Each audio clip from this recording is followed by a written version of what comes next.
முந்தைய மைனாரிட்டி திமுக ஆட்சியின் போது 3 காவல் ஆணையங்கள் அமைக்கப்பட்டும் அவற்றின் பரிந்துரைகள் எவற்றையும் அப்போதைய அரசு ஏற்றுக்கொள்ளவில்லை என்று முதலமைச்சர் செல்வி ஜெயலலிதா குற்றம் சாட்டியுள்ளார். திமுக ஆட்சியில் இழுத்து மூடப்பட்ட தமிழ்நாடு காவல் வீட்டு வசதி கழகம் 1991ஆம் ஆண்டு தாம் ஆட்சி பொறுப்பேற்ற பிறகு மீண்டும் தொடங்கப்பட்டதாக முதலமைச்சர் புள்ளிவிவர ஆதாரங்களுடன் சட்டப்பேரவையில் தெரிவித்தார். முதலமைச்சர் செல்வி ஜெயலலிதா சட்டப்பேரவையில் இன்று காவல்துறை மானிய கோரிக்கை மீதான விவாதத்தின் போது திமுக உறுப்பினருக்கு விளக்கம் அளித்து பேசினார். கடந்த 1991ஆம் ஆண்டு அஇஅதிமுக ஆட்சி காலத்தில்தான் சீருடை தேர்வாணையம் அமைக்கப்பட்டதாகவும் கடந்த 1992ஆம் ஆண்டு அனைத்து மகளிர் காவல் நிலையங்கள் தொடங்கப்பட்டதாகவும் இதனைத் தொடர்ந்து 1994ஆம் ஆண்டு கடலோர பாதுகாப்பு குழுமம் ஏற்படுத்தப்பட்டதாகவும் முதலமைச்சர் செல்வி ஜெயலலிதா காவல்துறையில் தனது அரசு நிகழ்த்தியுள்ள சாதனைகளை சட்டப்பேரவையில் பெருமிதத்துடன் தெரிவித்தார். முந்தைய மைனாரிட்டி திமுக ஆட்சியின் போது 3 காவல் ஆணையங்கள் அமைக்கப்பட்டும் அவற்றின் பரிந்துரைகள் எவற்றையும் அப்போதைய அரசு ஏற்றுக்கொள்ளவில்லை என்றும் முதலமைச்சர் செல்வி ஜெயலலிதா சுட்டிக்காட்டினார். மேலும் காவலர்களுக்கு வீடு கட்டித்தரும் வகையில் செயல்படுத்தப்பட்டு வந்த காவலர் வீட்டு வசதி கழகம் திமுக ஆட்சியின் போது இழுத்து மூடப்பட்டதாகவும் 1991ஆம் ஆண்டில் தாம் ஆட்சி பொறுப்பேற்றதும் காவலர் வீட்டு வசதி கழகம் மீண்டும் தொடங்கப்பட்டதாகவும் முதலமைச்சர் தெரிவித்தார். திமுக ஆட்சி காலத்தில் 3 காவல் ஆணையங்கள் அமைக்கப்பட்டு அதன் பரிந்துரைகள் நடைமுறைப்படுத்தப்பட்டது என்று பெருமை பேச ஒன்றுமில்லை என்பதை தெரிவித்துக் கொள்கிறேன். ஏனெனில் அனைத்திந்திய அண்ணா திராவிட முன்னேற்ற கழகத்தின் ஒவ்வொரு ஆட்சி காலத்திலும் காவல்துறையை நவீனப்படுத்தியும் காவல்துறைக்கு தேவையான கட்டமைப்பு வசதிகளை செய்து கொடுத்தும் மேலும் காவலர்களுக்குரிய சலுகைகளை அளித்தும் நாட்டிலேயே நமது காவல்துறையை முதலாவதாக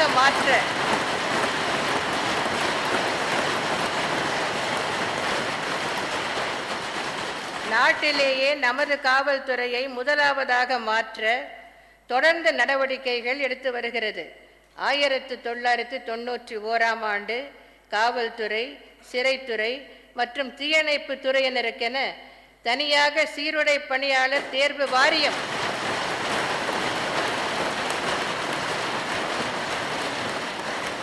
Tamil Nadu uniform services recruitment board எனது அரசால் ஏற்படுத்தப்பட்டது.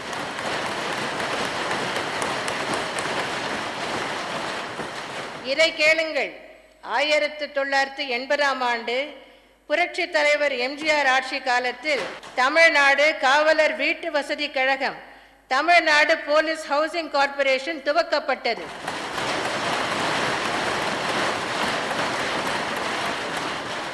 பின்னர் 1989ஆம் ஆண்டு திமுக ஆட்சியில் திரு கருணாநிதி அவர்கள் முதலமைச்சராக இருந்தபோது இது இழுத்து மூடப்பட்டது.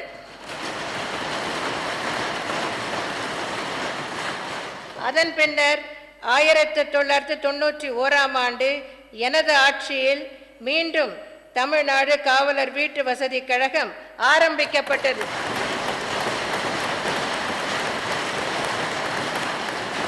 திமுக உறுப்பினர் திரு ஏவா வேலு அவையில் தொடர்ந்து தவறான தகவல்களை அளித்து வருவதாக தெரிவித்து காவல்துறைக்கு தமது தலைமையிலான ஆட்சியில் வழங்கப்பட்ட பல்வேறு சலுகைகள் பற்றி முதலமைச்சர் செல்வி ஜெயலலிதா பட்டியலிட்டார். நாட்டிலேயே முதலாக பெண்களுக்கு எதிரான குற்றங்களை பெண் காவலர்களை கையாளும் வகையில் 13/4/1992 அன்று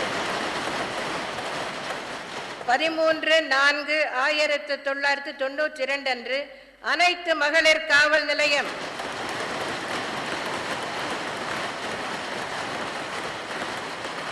ஆல் விமென் போலீஸ் ஸ்டேஷன் என்னால் துவக்கி வைக்கப்பட்டது. காவல்துறையில் சிறப்பு பணிகளுக்கென 1993ஆம் ஆண்டு சிறப்பு இலக்கு படை ஸ்பெஷல் டாஸ்க் ஃபோர்ஸ் எனது அரசால் ஏற்படுத்தப்பட்டது.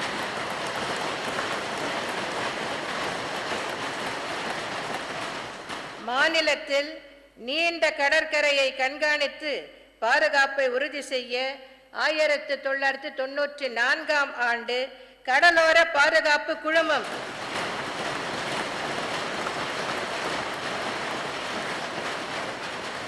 கோஸ்டல் செக்யூரிட்டி குரூப் எனது அரசால் ஏற்படுத்தப்பட்டது.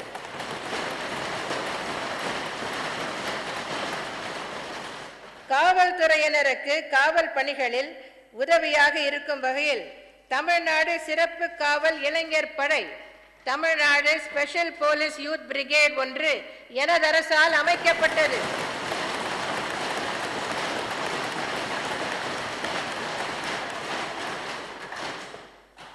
உங்கள் சொந்த இல்லம் ஓன் ஹவுஸ் ஸ்கீம் திட்டத்தின் கீழ் காவல் மற்றும் தீயணைப்பு துறையினருக்காக எனது ஆட்சியில் வீடுகள் கட்டப்பட்டு வருகின்றன.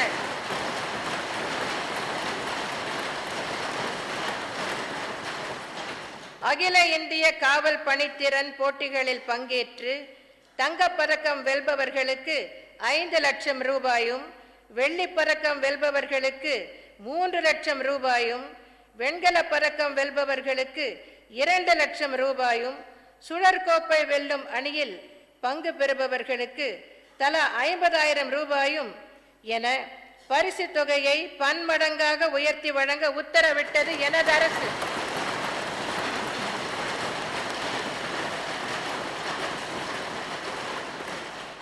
காவல் நிலையங்களில் அவ்வப்போது ஏற்படும் எதிர்பாராத செலவினங்களுக்காக கண்டின்ஜென்சி ஃபண்ட் மாதம் ஒன்றிற்கு சிறிய காவல் நிலையத்திற்கு 3,000 ரூபாய், நடுத்தர காவல் நிலையத்திற்கு 5,000 ரூபாய், பெரிய காவல் நிலையங்களுக்கு 7,000 ரூபாய் வழங்கப்பட்டு வருவதோடு நிரந்தர முன்பணமாக பெர்மனன்ட் அட்வான்ஸ் ஆண்டிற்கு ஒவ்வொரு காவல் நிலையத்திற்கும் 10,000 ரூபாய் எனது அரசால் வழங்கப்படுகிறது.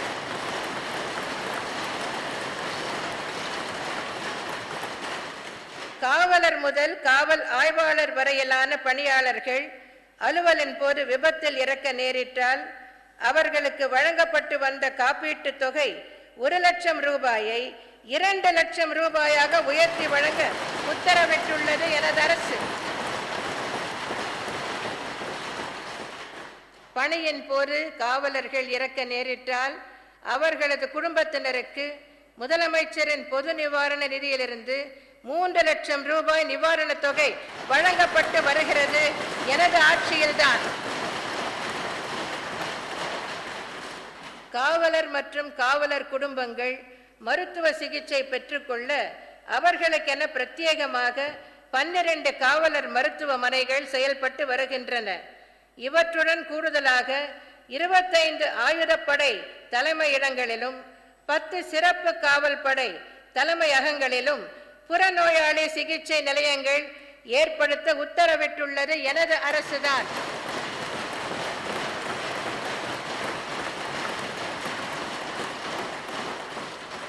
சென்னை எழும்பூர் காவல் மருத்துவமனையை நவீன வசதிகளுடன் மேம்படுத்த எனது அரசு ஆணையிட்டுள்ளது. இத்துடன் 40 வயதை கடந்த அனைத்து காவல்துறையினரும் இலவசமாக வருடம் ஒரு முறை ஒட்டுமொத்த தேக பரிசோதனை செய்து கொள்ளவும் உத்தரவிட்டுள்ளது எனது அரசு. எனது ஆட்சியில் காவலர்களுக்கான சிறப்பு அங்காடிகள், போலீஸ் கேண்டீன்ஸ் துவக்கப்பட்டுள்ளன.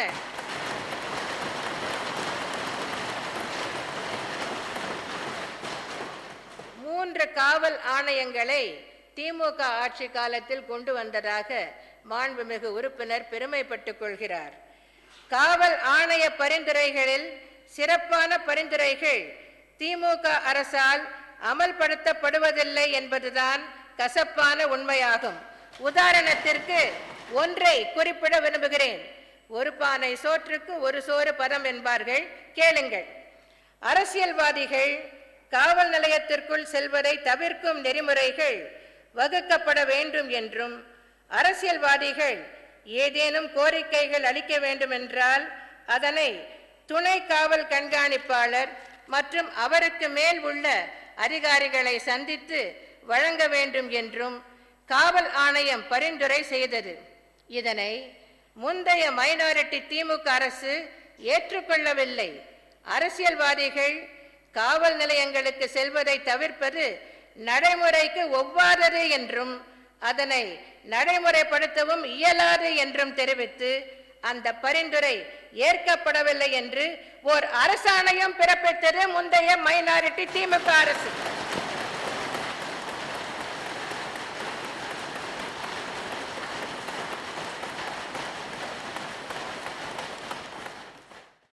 ஊர்காவல் படையினருக்கான பல்வேறு அறிவிப்புகளை இந்த மானிய கோரிக்கை பதிலுரையின் போது தாம் தெரிவிக்க உள்ளதாகவும் முதலமைச்சர் குறிப்பிட்டார்.